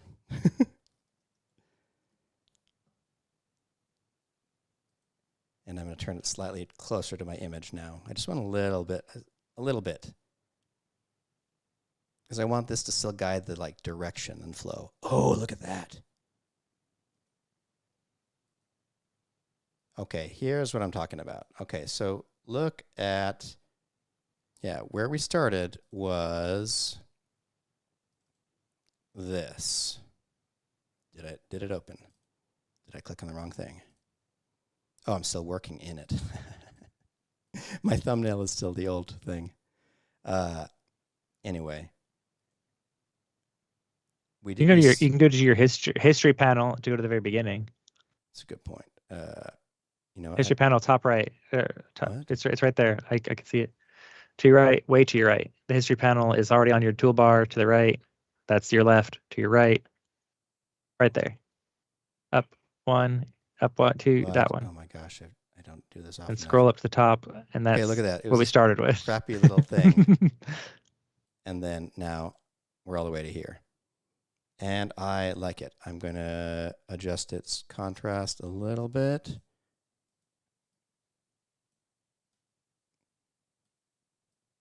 Again, I don't know what color it's supposed to be. I just know that it sort of looks. It feels like a stem to me. A little bright, but we'll see when it gets applied onto the thing. Don't forget to save it as a JPEG. Yeah, let's see. Let's save it here. Just kidding. As a. Do not do this. Don't do not save this way. I have my weird fixed ways of doing this. We're hopefully mercifully coming to the end of the stream soon. I think everybody. Let's see here. Let me replace this with elements stem color 3. All right. So let's see. Hey, there we go. That's some more stuff. It's too shiny. Let me deal with that. I maybe don't want to use that anymore. Whoops.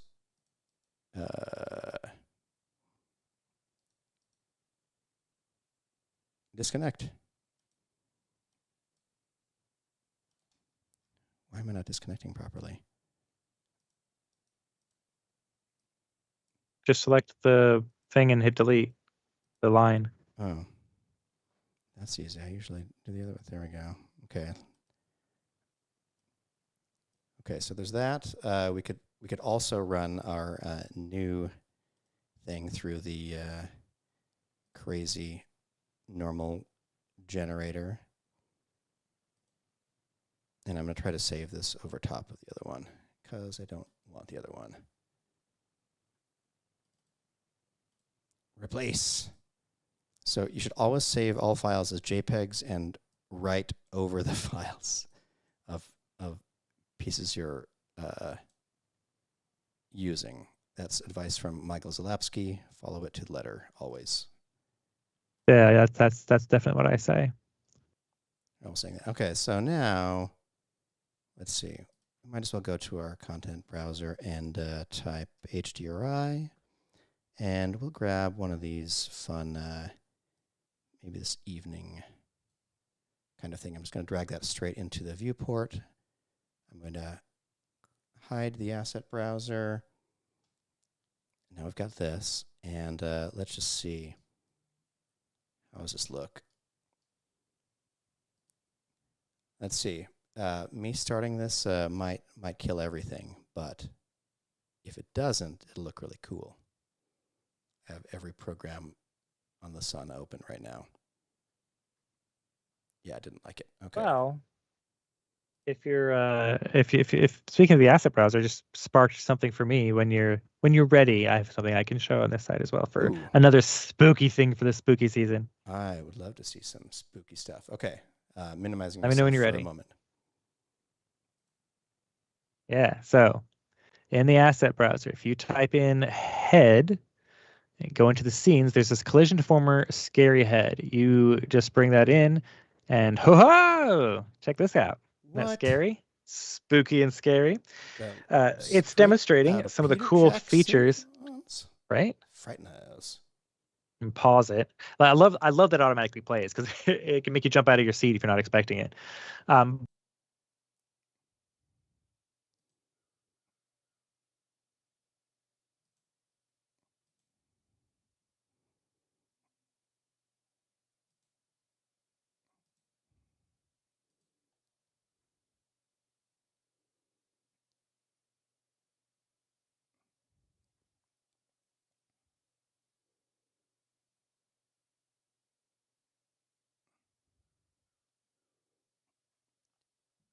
Oh, uh, oh, no, Michael. Apparently, I your audio was not working. Shoot.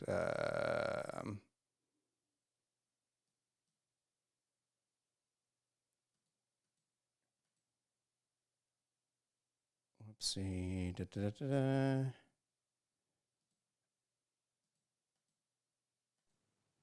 Okay. I'm sorry. I totally had Michael off in his own screen. That's crazy. Sorry. Michael, okay, should I start again? I'm so sorry, Hello? everybody. Am I hearable? Can you Ah, hear me now?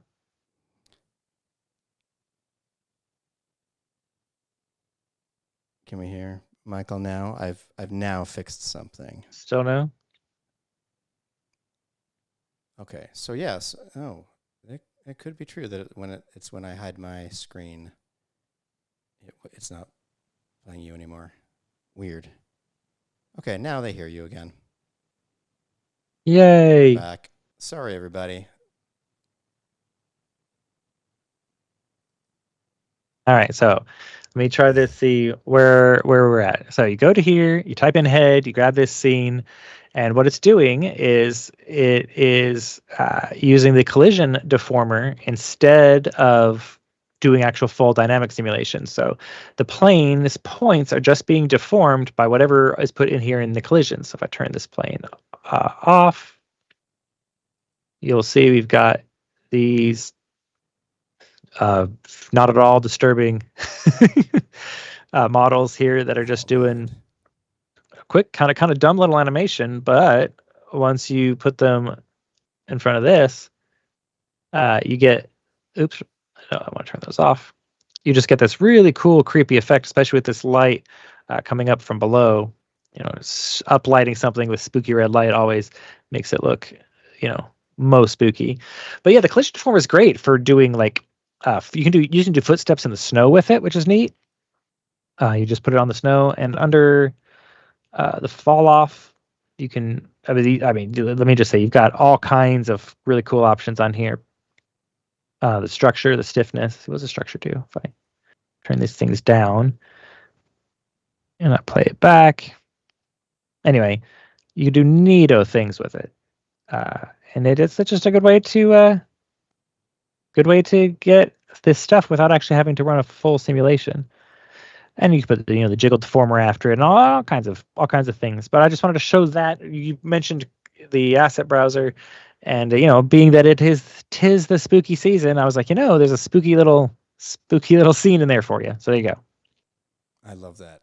I hope people grab that and make something extra cool and scary with it.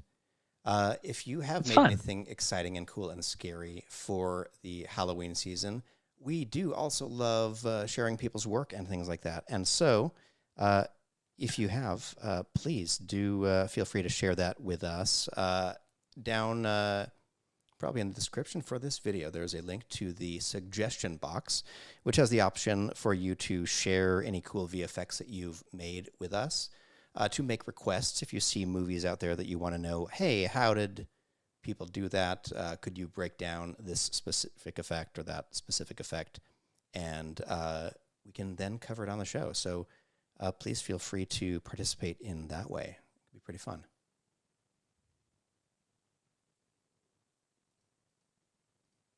All right, I'm going to turn off my... I think I can't capture 4 parts of my screen and stream and run the Redshift browser, but I do have this beautiful holy pumpkin right here that could maybe use an area light or so, something like that. Let's grab one of these.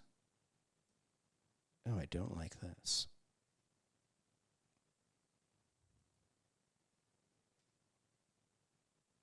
Goodness. Okay. I don't know entirely what I've done here, but my whoops.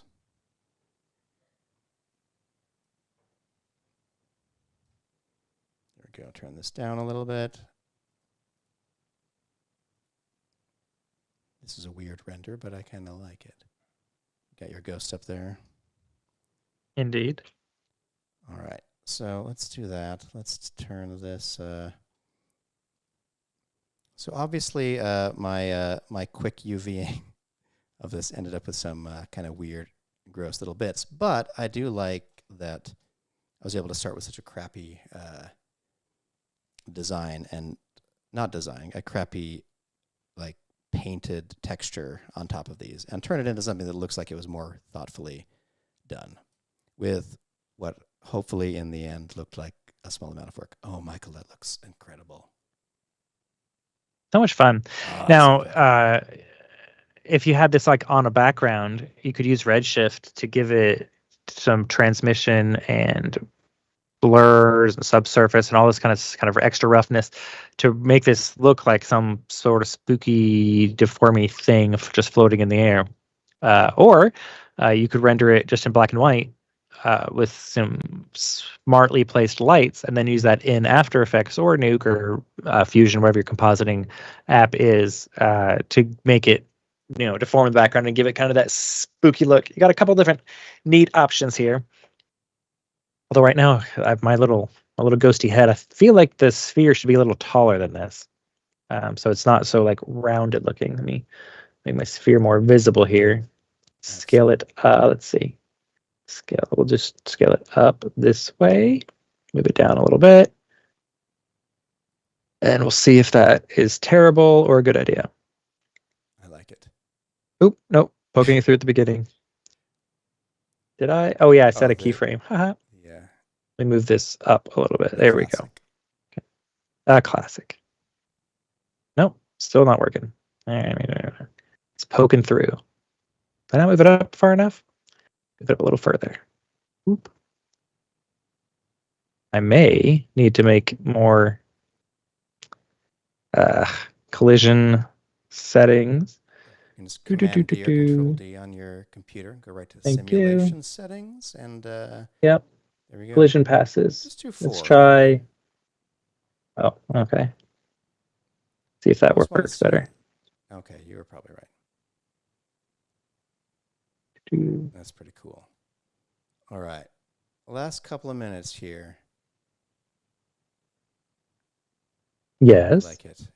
I like it. I feel like I don't think there's anything else that I should do in the next 5 minutes that won't probably break everything horribly. So I'm gonna stick with kind of not doing much aside from maybe I'll make a little disc right here that I let drape over my object.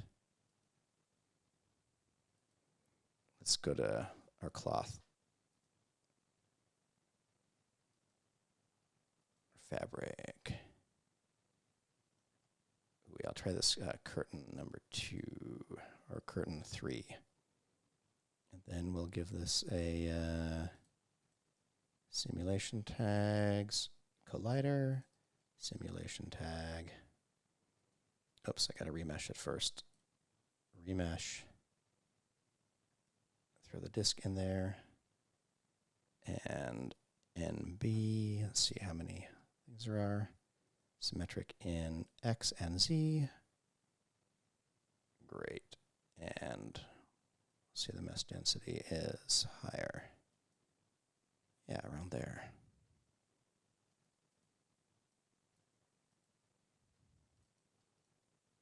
All right, simulation, tags, cloth. There we go. And I'm going to press play here.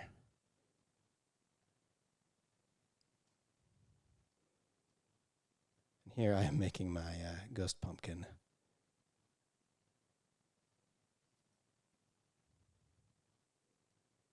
And I'll put it in a subdivision surface just so it looks a little bit better.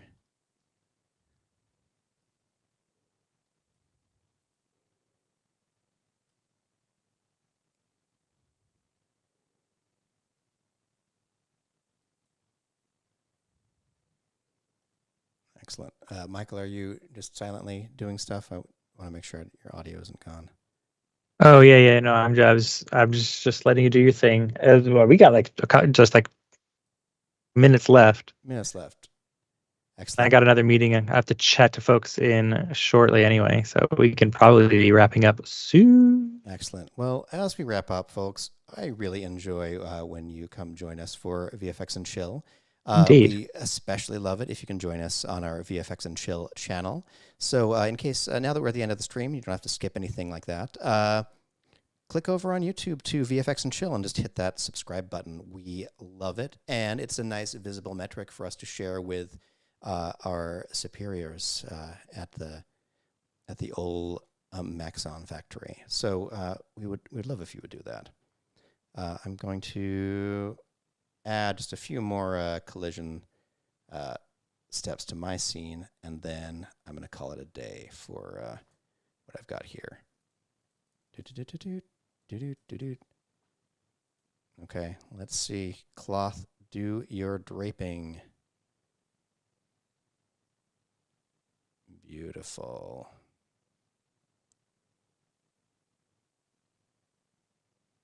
Oh, Michael, you got some craziness over there. Yeah, I forgot I animated this camera. Goodness. For those of you who saw my tutorial, you'll recognize this. Let's see. Did I not make colors? I thought I made colors on this thing. Color, there we go. I want some color. So I'm going to say I want this color of these particles to be, you know what, it doesn't matter. It doesn't matter. We got no time. We got no time. It's so hard. There's so time. many things we would love to do given more time on this program, but we really are right at the end here. I'm just trying to create my little pumpkin ghost so I can maybe make a little render of it, and then that can be the end of my contribution for the day.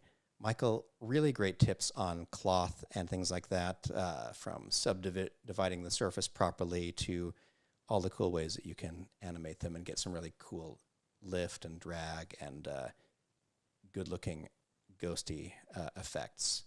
And a fun ghosty effect kind of day. It was. Yeah. And I especially love that all of you who stuck with us through all of our exciting. When we lost Michael to the other side for a while and had to speak to him through a medium until we got Michael actually back on the show. What a fun way to enter the holiday season. I'm going to try clicking back to this our main screen here, and have no idea if I have your audio added here. It looks like not, so I'm going to quickly make sure that Michael's sound is included here. There you go. I think that they can hear Michael now. Oh. Hi. Yeah. I'm going to stop sharing my screen and make my face way bigger. I love it. I think that we should do it next time. But anyway, thank you everybody so much. This was so lovely. We are back, I believe, with all three members next Friday for another exciting episode of VFX and Chill. Thank you very, very much for joining us this week. And subscribe, do all the fun YouTube-y stuff. And we will see you next week, folks.